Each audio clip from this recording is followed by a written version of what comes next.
नमस्कार, मैं हूं राम प्रकाश राय। महाराष्ट्र में जो उद्धव ठाकरे हैं वो लगातार वहां के मुख्यमंत्री एकनाथ शिंदे के ऊपर इस तरीके का आरोप लगा रहे हैं कि वो देशद्रोही हैं, गद्दार हैं। इतना ही नहीं, महाविकास अघाड़ी के जो बाकी दल हैं वो भी बार बार उद्धव ठाकरे के तरह ही एकनाथ शिंदे पर निशाना साधने का काम करते हैं। इन सब में सबसे ज़्यादा मुखर रहते हैं शिवसेना जो उद्धव ठाकरे वाली है उसके मुख्य मीडिया के चेहरे संजय राउत। संजय राउत बार बार जो सरकार है अभी वर्तमान में वहाँ पर एकनाथ शिंदे और भारतीय जनता पार्टी की मिलीजुली उसके ऊपर कई तरीके के आरोप लगाते हुए सवाल उठाते रहते हैं।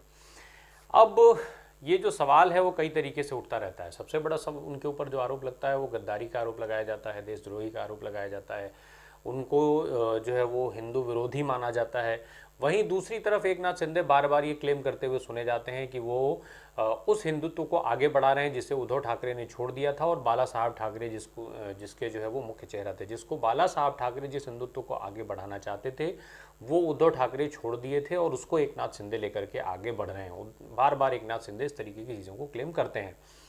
अब ये मुद्दा एक बार फिर गर्म हो गया है। दरअसल इस मुद्दे के गर्म होने के पीछे वजह है एकनाथ शिंदे उनकी सरकार के तमाम मंत्री, उप मुख्यमंत्री देवेंद्र फडणवीस के साथ जो है वो अयोध्या का दौरा, अयोध्या की यात्रा बीते रविवार को पूरा जो महाराष्ट्र की सरकार का मंत्रिमंडल और उसके तमाम जो विधायक थे, करीब 3,000 से ज़्यादा समर्थक थे, ये सारे लोग अयोध्या के दौरे पर आए थे।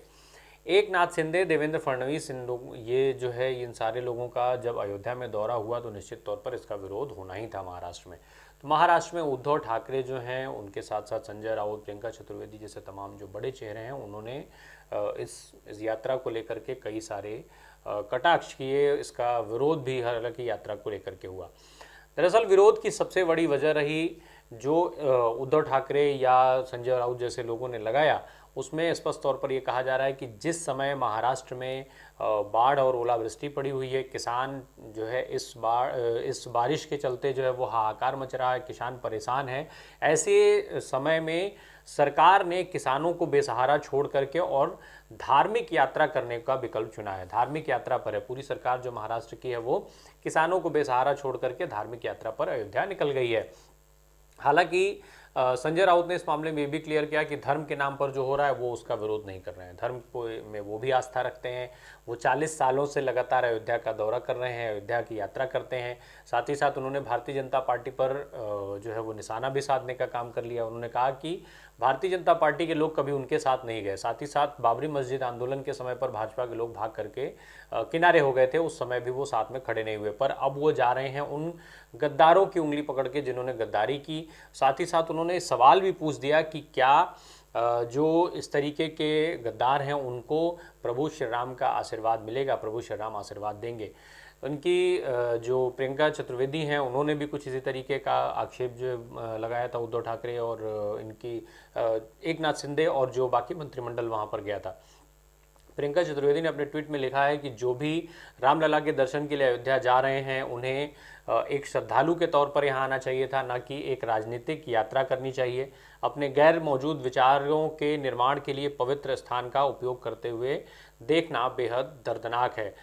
बहरहाल उन पर पूरी तरीके से केवल एक नैरेटिव फिट बैठती है और वो है देशद्रोहियों की, और कुछ भी नहीं। तो इस तरीके के आरोप फिलहाल लग रहे हैं।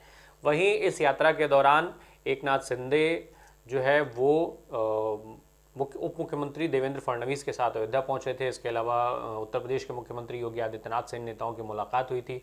देवेंद्र फडणवीस ने वहां पर ये बात कही थी कि जो है किस तरीके से व्यापक जन समर्थन मिल रहा है, तमाम जो सामान्य तारीफें होती हैं वो उन्होंने पुल बांधा था। हालांकि उनको दिल्ली के लिए निकलना था तो वो पहले निकल गए थे। बाद में एकनाथ शिंदे की मुलाकात उत्तर प्रदेश के मुख्यमंत्री योगी आदित्यनाथ से हुई, उनके साथ तमाम नेता मिले। तो इस तरीके से अब बात जो सवाल उठता है वो ये कि आखिर एकनाथ शिंदे को इस यात्रा से हासिल क्या होगा। दरअसल एकनाथ शिंदे जब सरकार उनकी बनी थी वहाँ पर भारतीय जनता पार्टी के साथ और वो मुख्यमंत्री बने थे, उसके बाद फिर उन्होंने इस चीज़ का ऐलान किया था कि वो अयोध्या यात्रा पर जाएंगे। इसके पहले जब राज्यसभा का चुनाव होना था तब आदित्य ठाकरे के साथ भी एकनाथ शिंदे आए थे यहाँ पर। उस समय कई विधायकों को भी आना था, कई नेताओं को भी आना था, पर बाद में राज्यसभा चुनाव के चलते शिवसेना की तरफ से उन विधायकों की यात्रा को कैंसिल करवा दिया गया था, जिससे कुछ नाराजगी भी हुई थी। ऐसे में जब बात ये हो रही है कि एकनाथ शिंदे को हासिल क्या होगा, तो ये माना जा रहा है कि वो हिंदुत्व की जो राजनीति है उसको आगे बढ़ाने का काम कर रहे हैं। अगर हिंदुत्व की आगे बढ़ती हुई ये राजनीति एक नाथ शिंदे के साथ चिपक जाती है, वो उनके लिए फिट बैठ जाती है, तो निश्चित तौर पर आने वाले चुनाव में जो महाराष्ट्र में होंगे उसमें एक नाथ शिंदे गुट को फायदा मिलता हुआ दिखाई देगा।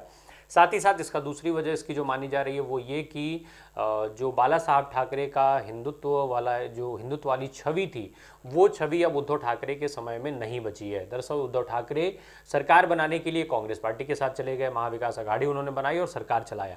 वहाँ पर कहीं ना कहीं जो धर्म का मुद्दा था, जिसके नाम पर शिवसेना बनी पली और बढ़ी थी, वो मुद्दा जो है वो किनारे छूट गया। और उस मुद्दे के किनारे छूटने के बाद जो गैप हुआ, उस गैप को भरने का काम अब एक नाथ शिंदे ने शुरू कर दिया है और एक नाथ शिंदे उसी गैप के सहारे अपनी राजनीति को चमकाने में लगे हुए हैं।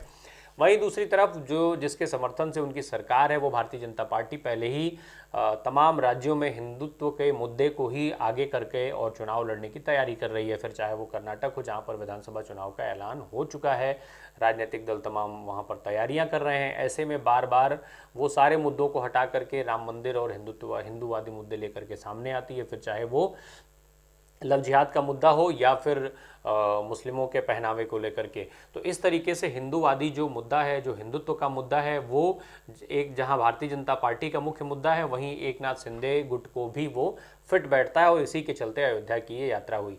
देवेंद्र फडणवीस जिस समय अयोध्या में लोगों को संबोधित कर रहे थे, उस समय स्टेज पर उनके साथ ब्रजभूषण शरण सिंह और जो है अयोध्या के कुछ महंत भी मौजूद थे, एक नाथ शिंदे मौजूद थे। तो इस तरीके की कई सारी चीज़ें हुई। एक नाथ शिंदे के वहाँ पर जो मौजूदगी में देवेंद्र फडणवीस ने जिस तरीके की चीज़ें कहीं, जो वहाँ पर लोगों का आभार जताया और जिस तरीके से राजनीति को आगे बढ़ाने की बात की, वो अभी आप वीडियो के अंत में सुन लीजिएगा। बहरहाल यात्रा के बाद एक नाथ शिंदे ने महाराष्ट्र में जो है वो जाकर के फिर राम भक्तों के लिए एक बड़ा ऐलान किया। उन्होंने कहा कि अयोध्या में वो बाला साहब ठाकरे महाराष्ट्र भवन का निर्माण करवाएंगे, जहां महाराष्ट्र से जो बड़ी संख्या में अयोध्या जाने वाले जो लोग हैं वो रुक सकेंगे और इसके लिए उन्होंने उत्तर प्रदेश की सरकार से बात भी कर ली है। तो अब ये एक इनका जो दौरा था वो फिलहाल एक तरफ से जहां उनके लिए फिट बैठ रहा है, वहीं दूसरी तरफ जो वहां पर बाकी दल हैं, महाविकास आघाड़ी के जो दल हैं, वो इनका विरोध कर रहे हैं, खास करके किसानों के मुद्दे को लेकर के कि उन्होंने किसानों को बेसहारा छोड़ा।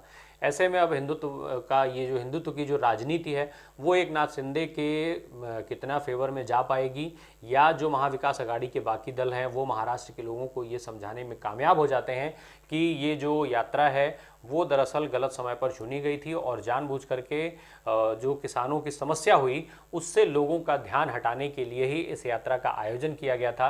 तो ये दोनों के लिए जो भी लोगों तक अपनी बात को पहुंचाने में कामयाब हो जाएगा, उसके हिसाब से वो उसका पूरा लाभ उठाता हुआ दिखाई देगा आने वाले चुनाव में। बहरहाल अब आने वाले चुनाव में किसको इससे क्या फायदा होगा, ये तो चुनाव के बाद ही पता चलेगा। धन्यवाद। बोल सियापति रामचंद्र की, पवन सुत हनुमान की, उमापति महादेव की, बोल वैष्णव संतर की, सनातन हिंदू धर्म की, गौ माता की, भारत माता की, छत्रपति शिवाजी महाराज की जय भवानी, जय भवानी।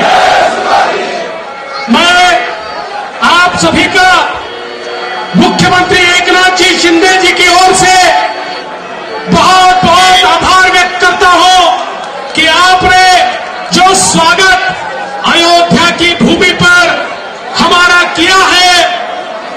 आज प्रभु श्री राम जी का दर्शन लेकर हम सभी धन्य हुए हैं और हनुमान जी का दर्शन लेकर तो मुझे ऐसा लगता है कि जीवन के सारे सुख हमने पाए। और इसलिए मैं आप सभी को धन्यवाद देता हूं। आज जो मंदिर का निर्माण हो रहा है उसके लिए प्रधानमंत्री मोदी जी, मुख्यमंत्री योगी जी, इनका भी आभार व्यक्त करता हूं। और देश में राम राज्य ही चलेगा और राम को मानने वाले ही देश पर राज करेंगे। जो राम जी की बात करेंगे वही देश पे राज करेंगे। राम जी को मानने वाले एकनाथ शिंदे जी महाराष्ट्र के मुख्यमंत्री बने हैं। महाराष्ट्र में भी राम जी को